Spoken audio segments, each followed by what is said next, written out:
Straight to our next conversation. The allocation of federal projects is often a contentious political issue, serving as a key barometer for assessing a government's commitment to equitable development.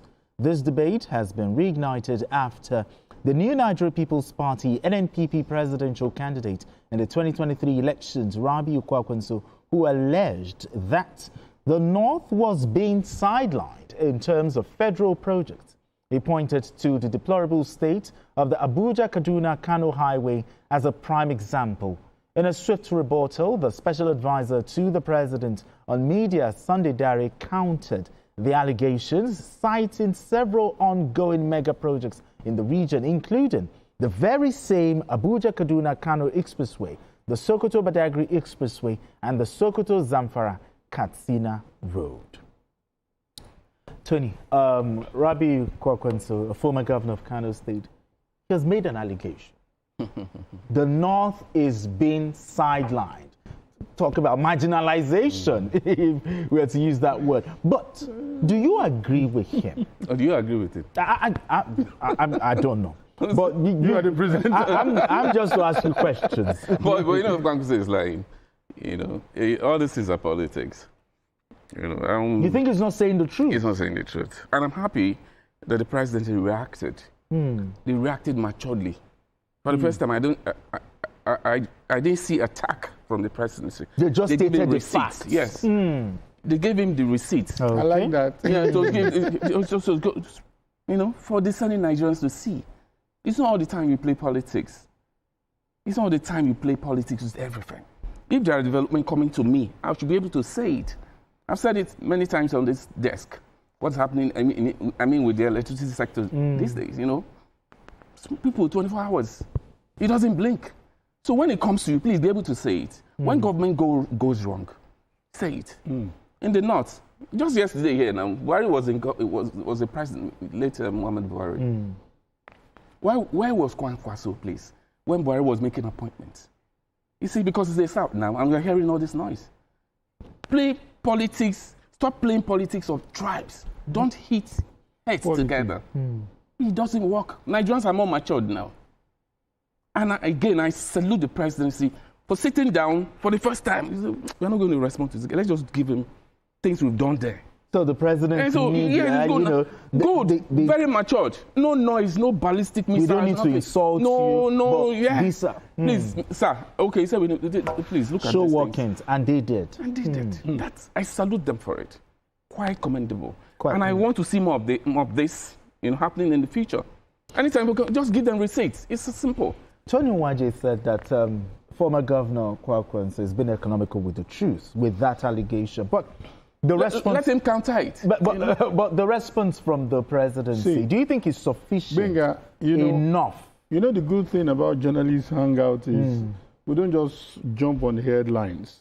You look at the context. Okay. Now, if you listen to Kwankwaso, you will see that he didn't do his research. He didn't do a proper. It's just a mindset. This was someone who said, he said I wanted to fly. Yes. It's a mindset. He said, I wanted to fly. Yes. And I encountered this road. And you conclude at the Constitution Amendment sitting to say the North is neglected. Do you understand? He's just 2 years into this administration. So it is, and if you watch him, if you look at the statement, he said that APC has been in government since 2015. Forgetting that it was part of this APC as of that 2015. So I see someone who, hey, you know, it happens to every one of us. When we go through some pain at a particular time, we just generalize and say that, oh, Nigeria is messed up and Nigeria is this. And probably you just enjoyed bursary, you just enjoyed few things that you just forget immediately. So I see someone who did not do a thorough job and he undermines the media, because when media picks something, this is a man that has not spoken for a long time. So whatever he says, I'm sure he has a strong voice in the North. Exactly. So, because he needs to understand, see, this is not a regional politics, and he should stop it. He should look at his credentials. The last election, he only won Kano State. So if you want to be a president, and of course, he's also an opposition voice, stop talking tribalism, stop talking regionalism. Do you understand? Let's look at Nigeria as a whole. If you want to tell the government to do more, say it. If you want to say, government, you've done well in this area, can you pay more attention to this area? And let's not play on the sentiment of our people. I mean, and if you saw the reaction right there in the hall, some people also disagreed with him. So I think it's about, let's be contextual. This might be a very terrible example. Just like Badenoch, was on CNN and probably did not look at the depth of what he was saying on CNN. And unfortunately, the person interviewing probably could not quickly do a fact check, and the thing went ballistic. So it's just for people that when you open your mouth, think. If you don't know it, say, give me time to go and read. I really do not want to. Don't bring me to Kevin's conversation right now. Okay, but former Governor Rabi Kwankwaso is a strong voice in the North. I mean, what role should political leaders like Rabi Kwankwaso, play in bridging the federal trust gap instead of deepening it? Election is coming. To them, election is tomorrow. So they are prepared, and they don't even care the consequences. All of them want to just get there. They want to remove, the current occupants. Because it's a southerner? So, because of where it comes from. They're just forgetting. It's just 2 years. It's just 2 years. Somebody was there for 8 years from their region. Let's be realistic here when we say this. He's not the first northerner to have made that kind of assertion that, the North is being marginalized. And then also northerners of course, and a lot of people start to feel, the South is marginalized. So you can't say the North. Let's do, let's just let it take from 1960 till now. The people who have been ruling Nigeria even before democracy. No, I just want to looking at this administration. Because anytime the South is there, the North wants to play that ethnic card. You're not looking in a direction anymore. And I'm telling you, it's just 2 years. Power just left the North in 2 years. In the area of appointment, do you think the North is marginalized? No, we can see the appointment that happened last week. See, let's be realistic. The former president just died. Yes. And I know where this politics is coming. Everybody wants to be, want to take those 12 million. Of course, Atiku is on one corner. Kwankwaso is trying. Kwankwaso has not been speaking, some time now. So that 12 million vote, they're all fighting for it. Atiku is on one corner. Kwankwaso is here. And so expect more. He said this thing yesterday. He's going to say more in time to come. The president should be, the media team of the president should be prepared. And they should give them this kind of response. That's the most matured response so Instead far. of insult, don't fight anybody. Give them and you keep them quiet. It's going to come for a reason. For a reason. They're fighting for the North. So-called North. For themselves, for their elites. Tony, my worry is to actually, probably correct the narratives. Okay.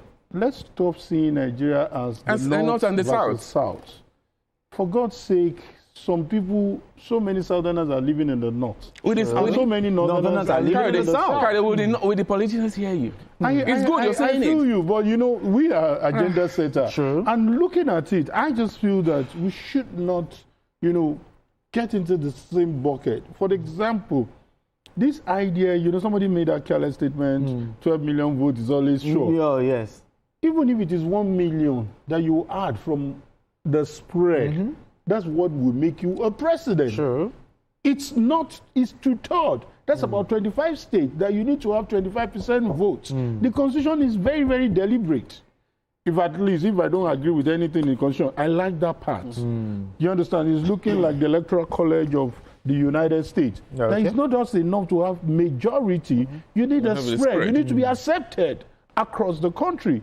So my counsel to Kwankwaso is, please stop this regional politics. He has been guilty of that. He has been guilty of that. Sometimes when something happens in my church, you see Kwankwaso travel down from Kano. No, when anything happens to Nigeria, so you understand? Let's just say the way it is. You understand? When things happen to Nigeria, it should be the drive. Let's stop regionalizing this because it doesn't take us anywhere. You know why I'm saying it? At times, as an individual, there are certain things you do if you feel people are not seeing it, because they are not correcting you, because they are not saying it. So you continue until somebody will come one day and tell you, they see that thing you're doing is wrong.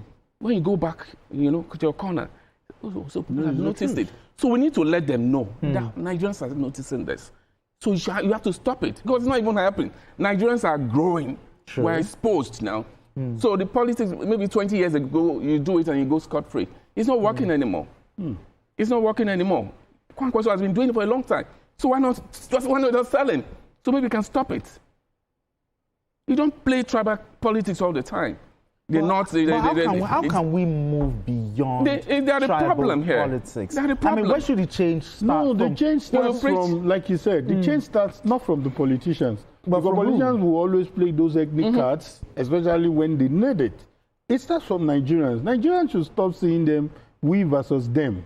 It is Nigeria. It is something that we need to understand. A lot of things are happening, and we should stop counting people from, oh, it's not my brother, it's not my brother. And you know the hypocrisy around it. When we see ourselves outside the country, I'm telling you, my friend, you know, look at the football game. I remember watching our football team. See you tomorrow. Whether the team is dominated by one region, we care less. You don't see it. You don't even see it. We are driven by that green, white, green.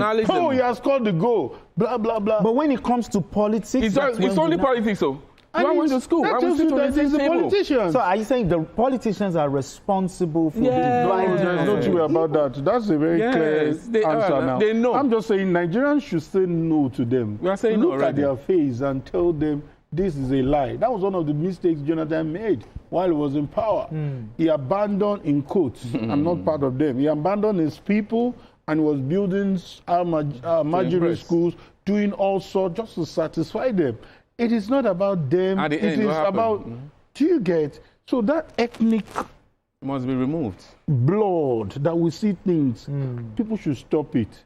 See that person as a Nigerian. I think this is a charge because your next job might come from a northerner. Exactly. You know, to come up with programs like this, so that, you know, to reorientate Nigerians that, hey, not about North, South, it's about Nigeria. One Nigeria. One Nigeria. Not South